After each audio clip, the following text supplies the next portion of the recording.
7 ಇನ್ನಿಂಗ್ಸ್ಗಳಲ್ಲಿ ಒಬ್ಬ ಕ್ರಿಕೆಟಿಗನು ಸರಾಸರಿ 59 ರನ್ಗಳನ್ನು ಗಳಿಸಿದ್ದ. 8ನೇ ಇನ್ನಿಂಗ್ಸ್ ಅವನು 217 ರನ್ಗಳನ್ನು ಗಳಿಸಿದನು.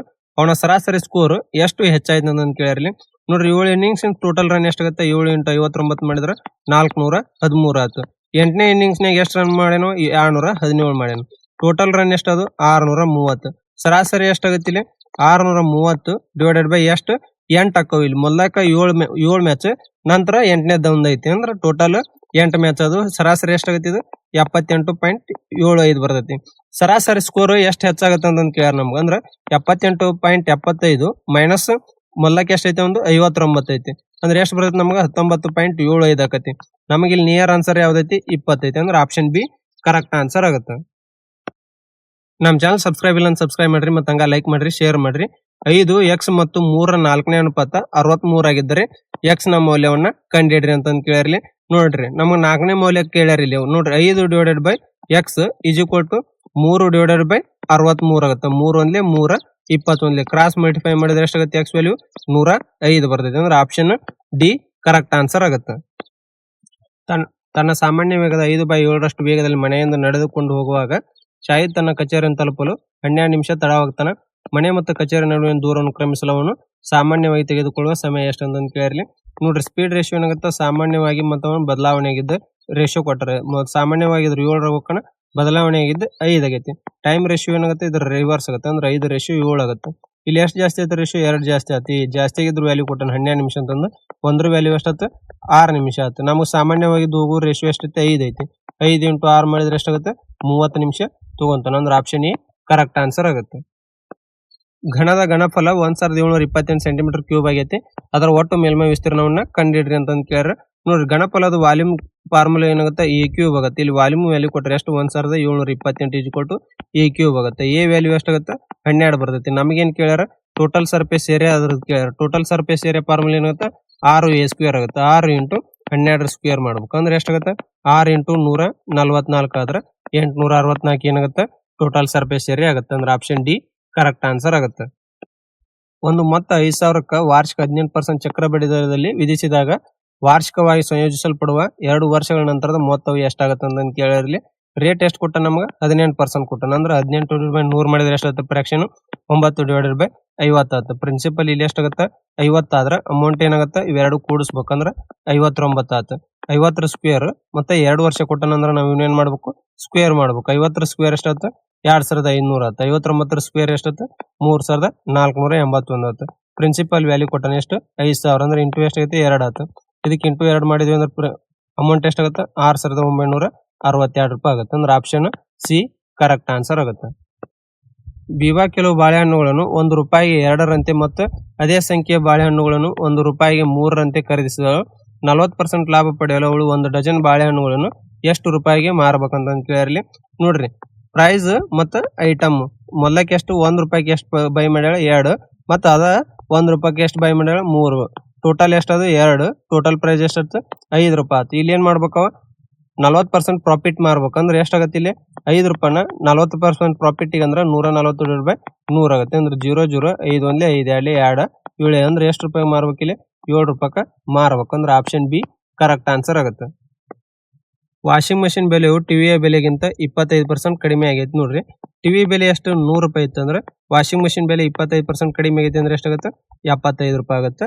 ವಾಷಿಂಗ್ ಮಷಿನ್ ಬೆಲೆ 75% ಹೆಚ್ಚಾದರೆ ಮತ್ತು ಟಿವಿಯ ಬೆಲೆ 49% ಕಡಿಮೆ ಆದರೆ ಅಂತ ಕೊಟ್ಟರೆ, ಅಂದ್ರೆ ಇದೇನಾಗುತ್ತೆ? -49% ಕಡಿಮೆ ಆದರೆ ಇದ್ರ ಪ್ರೈಸ್ ಎಷ್ಟಾಗುತ್ತೆ? 51 ಆಗುತ್ತೆ. ಇದು 75% ಜಾಸ್ತಿ ಆಗುತ್ತೆ ಅಂದ್ರೆ ಏನಾಗುತ್ತೆ? ಇಲ್ಲಿ 75% ಜಾಸ್ತಿ ಆದ್ರೆ ಎಷ್ಟು ಜಾಸ್ತಿ ಆಗುತ್ತೆ? ಇದು 56.25 ಜಾಸ್ತಿ ಆಗುತ್ತೆ. ಅಂದ್ರೆ ಎಷ್ಟಾಗತ್ತೆ? ಇದು ನಮಗೆ ಜಾಸ್ತಿ ಆಗಿದ್ದು ಟೋಟಲ್ 131.25 ಆಗುತ್ತೆ. ಇಲ್ಲಿ ಆಮೇಲೆ ನೋಡ್ರಿ 6 ವಾಷಿಂಗ್ ಮಷಿನ್ಗಳು ಮತ್ತು 3 ಟಿವಿಗಳು ಒಟ್ಟು ಬೆಲೆಯಲ್ಲಿ ಶೇಕಡಾವಾರು ಬದಲಾವಣೆ ಎಷ್ಟಂತ ಕೇಳಿರ್ಲಿ. ನೋಡ್ರಿ 6 ವಾಷಿಂಗ್ ಮಷಿನ್ ಅಂದ್ರೆ ಇದಕ್ಕೆ 6 ವಾಷಿಂಗ್ ಮಷಿನ್ ಕಾಸ್ಟ್ ಪ್ರೈಸ್ ಎಷ್ಟಾಗುತ್ತೆ? 450. ಚೇಂಜ್ ಆಗಿದ್ದು ಎಷ್ಟಾಗುತ್ತೆ? ಇಂಟು 6 ಮಾಡಿದ್ದು ಚೇಂಜ್ ಆಗಿದ್ದು 787.5 ಆಯ್ತು. ಟಿವಿ ಬೆಲೆ 3 ಎಷ್ಟಾಗುತ್ತೆ? ಸ್ಟಾರ್ಟಿಂಗ್ ಕಾಸ್ಟ್ ಪ್ರೈಸ್ 300 ಆಗುತ್ತೆ. ನಂತರದ ಎಷ್ಟಾಗುತ್ತೆ? ಇಂಟು 3 ಮಾಡಿದ್ರೆ 153 ಆಗುತ್ತೆ. ಮೊದಲಕ್ಕಿಂತ ಕಾಸ್ಟ್ ಪ್ರೈಸ್ ಎಷ್ಟಾಗುತ್ತೆ? 300 ಮತ್ತು 400 100 ಕೂಡಿಸಿದ್ರೆ ₹750 ಆಗುತ್ತೆ. ಆಮೇಲೆ ನಂತರದ 153 ಪ್ಲಸ್ 787.5 ಮಾಡಿದ್ರೆ ಎಷ್ಟಾಗುತ್ತೆ? 940.5 ಆಗುತ್ತೆ. ಇಲ್ಲಿ ಎಷ್ಟು ಜಾಸ್ತಿ ಆಗುತ್ತೆ? 190.5 ಜಾಸ್ತಿ ಆಯ್ತು. ಪರ್ಸೆಂಟೇಜ್ ಇನ್ಕ್ರೀಸ್ ಎಷ್ಟಾಗೈತೆ ಅಂತ ಕೇಳ್ಯಾರ ನಮ್ಗೆ 190.5 ಡಿವೈಡೆಡ್ ಬೈ 750 ಇಂಟು 100 ಆಗುತ್ತೆ. ಇದು 25 3 25 4 ಆಗುತ್ತೆ. ಇದು ಎಷ್ಟು ಬರುತ್ತೆ ಇಲ್ಲಿ 25.4% ಏನಾಗಿರ್ತೈತಿ ಇನ್ಕ್ರೀಸ್ ಆಗಿರ್ತೈತಿ. ಅಂದ್ರೆ ಆಪ್ಷನ್ ಎ ಕರೆಕ್ಟ್ ಆನ್ಸರ್ ಆಗುತ್ತೆ. ನಮ್ಮ ಚಾನಲ್ ಸಬ್ಸ್ಕ್ರೈಬ್ ಇಲ್ಲ ಅಂತ ಸಬ್ಸ್ಕ್ರೈಬ್ ಮಾಡ್ರಿ, ಮತ್ತು ಹಂಗ ಲೈಕ್ ಮಾಡ್ರಿ, ಶೇರ್ ಮಾಡ್ರಿ. ಎ ವಯಸ್ಸು ಬಿ ವಯಸ್ಸಿನ 3 ಪಟ್ಟು ಅಂತ ಕೊಡ್ರಿ. ನೋಡ್ರಿ, ಎ ವಯಸ್ಸು ಬಿ ವಯಸ್ಸಿನ 3 ಪಟ್ಟು ಅಂದ್ರೆ ಏನಾಗುತ್ತೆ 3:1 ಆಯ್ತು. ಬಿ ಎ ವಯಸ್ಸಿನಿಂದ 6 ವರ್ಷಗಳನ್ನು ಕಡಿತಗೊಳಿಸಿ ಅಂದ್ರೆ ಇವ್ರ ವಯಸ್ಸು ಏನ್ ಮಾಡ್ಬೇಕು -6 ಮಾಡ್ಬೇಕು. ಎ ವಯಸ್ಸಿಗೆ 4 ವರ್ಷಗಳನ್ನು ಸೇರಿಸಿದ್ರ ಅಂದ್ರೆ ಇದಕ್ಕೆ ಏನ್ ಮಾಡ್ಯಾರ 4 ವರ್ಷಗಳನ್ನ ಸೇರಿಸಿದ್ರ ಎ ವಯಸ್ಸು ಬಿ ವಯಸ್ಸಿನ 5 ಪಟ್ಟಾಗತ್ತೆ. ಆಮೇಲೆ ರೇಷಿಯೋ ಏನಾಗುತ್ತೆ ಎ ವಯಸ್ಸು 5 ಪಟ್ಟಾಗತ್ತೆ ಅಂದ್ರೆ 5:1 ಆಯ್ತು. ಆಗ 2 ವರ್ಷಗಳ ಹಿಂದೆ ಎ ವಯಸ್ಸು ಎಷ್ಟಿತ್ತು ಅಂತ ಕೇಳಿರ್ಲಿ. ನೋಡ್ರಿ, ಇಲ್ಲಿ ಏನಾಗುತ್ತೆ ಇದು 3x ಐತಿ, ಇದು 1x ಐತಿ. 3x 4 ಸೇರ್ಸ್ಯಾರ, ರೇಷಿಯೋ ಎಷ್ಟು ಬಂದೈತಿ 5 ಬಂದೈತಿ. ಡಿವೈಡೆಡ್ ಬೈ ಇಲ್ಲಿ ಏನೈತಿ 1x 6 ಕಳೆದಾರ, ರೇಷಿಯೋ ಎಷ್ಟು ಬಂದೈತಿ 1 ಬಂದೈತಿ. ಕ್ರಾಸ್ ಮಲ್ಟಿಫೈ ಮಾಡೋಣ ನಾವಿಲ್ಲಿ 3x plus 4 is equal to 5x minus 30 ಆಯ್ತಾ. ಈ ಸೈಡ್ ಬಂದ್ರೆ plus 34 is equal to 2x ಆಯ್ತು. x ಈಸ್ ಈಕ್ವಲ್ ಟು ಎಷ್ಟು ಬಂತು 17 ಬಂತು. ನಮಗೇನು ಕೇಳ್ಯಾರ 2 ವರ್ಷಗಳ ಹಿಂದೆ ಎ ವಯಸ್ಸು ಎಷ್ಟು ಅಂತ ಕೇಳ್ಯಾರ. ಎ ರೇಷಿಯೋ ಎಷ್ಟೈತಿ 3x ಐತಿ. ಅಂದ್ರೆ 17 ಇಂಟು 3 ಮೈನಸ್ 2 ವರ್ಷದಿಂದ ಕೇಳ್ಯಾರ, -2 ಆಗುತ್ತೆ. ಅಂದ್ರೆ 51 ಮೈನಸ್ 2 ಮಾಡಿದ್ರೆ ಎಷ್ಟಾಗುತ್ತೆ 49 ವರ್ಷ ಆಗುತ್ತೆ. ಅಂದ್ರೆ ಆಪ್ಷನ್ ಸಿ ಕರೆಕ್ಟ್ ಆನ್ಸರ್ ಆಗುತ್ತೆ. 5403 ಪಾಣ್ಣ ಎ ಬಿ ಮತ್ತು ಸಿ ಗಳ ನಡುವೆ ಹಂಚಿಕೆ ಮಾಡಲಾಗೈತಿ. ಅವರವರ ಪಾಲಿಂದ ಕ್ರಮವಾಗಿ 79, 25 ಮತ್ತು 10 ರೂಪಾಯಿ ಕಡಿತಗೊಳಿಸಿದ ನಂತರ ಅವರ ಬಳಿ ಇರುವ ಹಣದ ಅನುಪಾತ 14:5:11 ಆಗೈತಿ. ನೋಡ್ರಿ, ಈ ರೇಷಿಯೋ ಏನಾಗೈತಿ ಈ ಅಮೌಂಟ್ ಒಳಗೆ ಕಳೆದ ನಂತರ ಬಂದಿದ್ದು ರೇಷಿಯೋ ಆಗೈತಿ. ಬಿ ಮತ್ತು ಸಿ ಅವರ ಮೂಲ ಪಾಲುಗಳ ನಡುವಿನ ವ್ಯತ್ಯಾಸ ಕಂಡಿಡ್ರಿ ಅಂತ ಕೇಳ್ಯಾರ. ಇಲ್ಲಿ ನೋಡ್ರಿ, ಇವ್ರದ್ದು ಮೂಲ ಪಾಲುಗಳಿಂದ ವ್ಯತ್ಯಾಸ ಏನಾಗತ್ತ ಅಂತ ಕೇಳ್ಯಾರ. ನೋಡ್ರಿ, ಎ ಮತ್ತು ಬಿ ಮತ್ತು ಸಿ ಅವ್ರ ಇಷ್ಟ ಅಮೌಂಟ್ ಕಳೆದ ನಂತರ ಬಂದ ರೇಷಿಯೋಗಳು ಎಷ್ಟು ಅದಾವ 14:5:11 ಐತಿ. ನಾವು 5403 ಒಳಗ 3 ಜನದ ಅಷ್ಟು ಅಮೌಂಟ್ ಅನ್ನ ಮೈನಸ್ ಮಾಡ್ಬೇಕು. ಅಂದ್ರೆ -79 -25 -19 ಟೋಟಲ್ ಉಳಿದ ಅಮೌಂಟ್ ಎಷ್ಟಾಗತ್ತೆ ಇಲ್ಲಿ ಉಳಿದ ಅಮೌಂಟ್ 5280 ಆಗುತ್ತೆ. ಈ ಅಮೌಂಟ್ ಅನ್ನು ಏನ್ ಮಾಡ್ತಾರೆ 3 ಜನರ ನಡುವೆ ಡಿಸ್ಟ್ರಿಬ್ಯೂಟ್ ಮಾಡ್ತಾರೆ. ಈ ಟೋಟಲ್ ರೇಷಿಯೋ ಎಷ್ಟೈತಿ 30 ಆಗುತ್ತೆ. ಒಂದ್ರ ವ್ಯಾಲ್ಯೂ ಎಷ್ಟಾಗತ್ತೆ ಇಲ್ಲಿ 5280 ಡಿವೈಡೆಡ್ ಬೈ 30 ಮಾಡಿದ್ರೆ 176 ಏನಾಗುತ್ತೆ ಒಂದ್ರ ವ್ಯಾಲ್ಯೂ ಆಗುತ್ತೆ. ಅಂದ್ರೆ ಇಲ್ಲಿ ನಮಗೆ ಬಿ ವ್ಯಾಲ್ಯೂ ಎಷ್ಟಾಗುತ್ತೆ ಬಿ ವ್ಯಾಲ್ಯೂ ರೇಷಿಯೋ ಎಷ್ಟೈತಿ 5 ಐತಿ. 5 ಇಂಟು 176 ಇವಂದು -25 ರೂಪಾಯಿ ಮಾಡಿತ್ತು, ಅದನ್ನ +25 ಮಾಡ್ಬೇಕು. ಎಷ್ಟಾಗತ್ತೆ 905 ರೂಪಾಯಿ ಆಯ್ತು.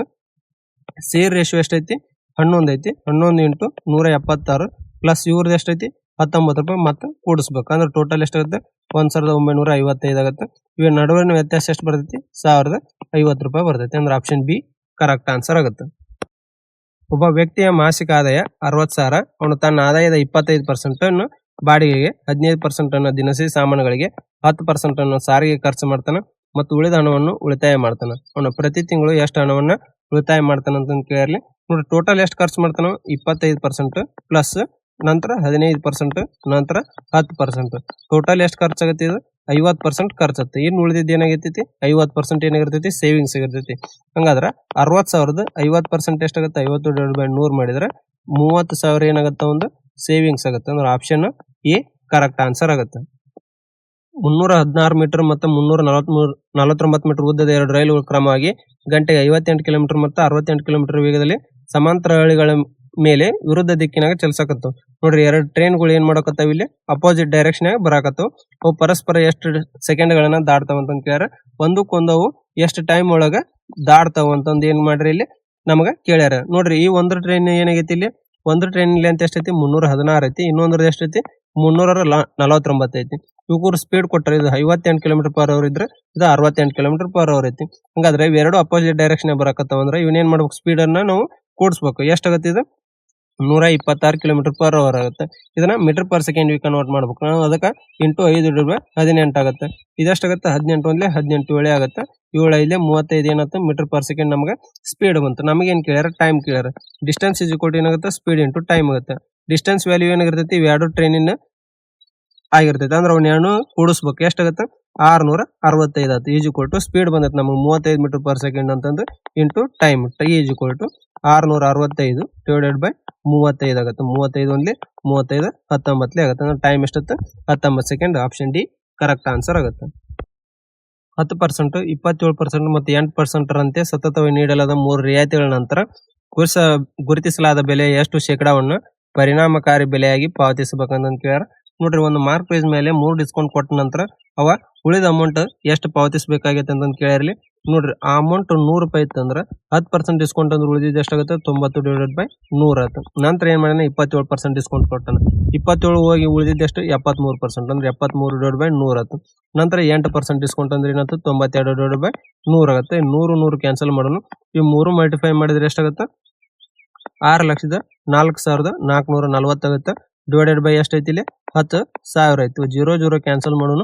ಇಲ್ಲಿ ಎಷ್ಟಾಗುತ್ತೆ? 60.44% ಆಗುತ್ತೆ. ಅಂದ್ರೆ ಇಷ್ಟು ಅಮೌಂಟ್ ನಾವು ಏನ್ ಮಾಡ್ಬೇಕು?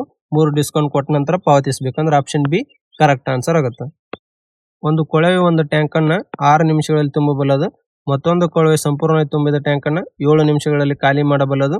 ಟ್ಯಾಂಕ್ ಖಾಲಿಯಾಗಿರುವ 2 ಕೊಳವೆಯನ್ನು ಒಟ್ಟಿಗೆ ತೆರೆದರೆ ಟ್ಯಾಂಕ್ ನ ಅರ್ಧ ಭಾಗವನ್ನು ತುಂಬಲು ಎಷ್ಟು ನಿಮಿಷಗಳು ಬೇಕಾಗುತ್ತೆ ಅಂತ ಕೇಳಿರಲಿ. ನೋಡ್ರಿ, ಎ ಅನ್ನೋದು ತುಂಬುವುದು ಎಷ್ಟೈತಿ? 6 ನಿಮಿಷ. ಬಿ ಅನ್ನೋದು ಖಾಲಿ ಮಾಡೋದು 7 ನಿಮಿಷ. LCM ಎಷ್ಟಾಗುತ್ತೆ? 42 ಆಗುತ್ತೆ. 6 7 7 6 ಆಯ್ತು.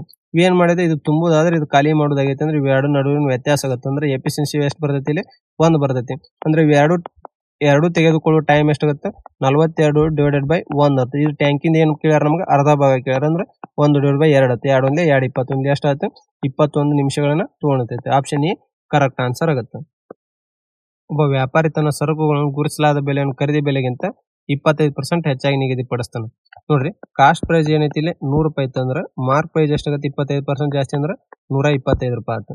ಮತ್ತು ಗುರುತಿಸಲಾದ ಬೆಲೆಯ ಮೇಲೆ 68% ರಿಯಾಯಿತಿ ನೀಡ್ತಾನೆ. 125ಕ್ಕೆ 68% ಡಿಸ್ಕೌಂಟ್ ಅಂದ್ರೆ ಎಷ್ಟಾಗುತ್ತೆ? 68/100 ಆಯ್ತು. 25 ಇಲ್ಲಿ 25 4 4 1 4 17 ಅಂದ್ರೆ ಎಷ್ಟಾಗುತ್ತೆ? 85 ರೂಪಾಯಿ ಏನ್ ಮಾಡ್ತಾನೆ? ಡಿಸ್ಕೌಂಟ್ ಕೊಡ್ತಾನೆ. ಅಂದ್ರೆ ಸೆಲ್ಲಿಂಗ್ ಪ್ರೈಸ್ ಎಷ್ಟಾಗುತ್ತೆ? -85 ಮಾಡಿದ್ವಿ ಅಂದ್ರೆ ಸೆಲ್ಲಿಂಗ್ ಪ್ರೈಸ್ 40 ರೂಪಾಯಿ ಬರ್ತೈತಿ. ಇಲ್ಲಿ ಏನತ್ತ ಅವನು ಲಾಭ ಅಥವಾ ನಷ್ಟದ ಶೇಕಡಾವಾರು ಎಷ್ಟು ಅಂತ ಕೇಳ್ಯಾರ. ಇಲ್ಲಿ ನೋಡ್ರಿ, ಎಷ್ಟು ಕಡಿಮೆ ಐತಿ? ಇಲ್ಲಿ 60 ಕಡಿಮೆ ಐತೆ. ಅಂದ್ರೆ ಅವಾಗ ಏನತ್ತ? 60% ಏನಾಗೈತಿ? ಇಲ್ಲಿ ಲಾಸ್ ಐತಿ. ಅಂದ್ರೆ ಆಪ್ಷನ್ ಡಿ ಕರೆಕ್ಟ್ ಆನ್ಸರ್ ಆಗುತ್ತೆ.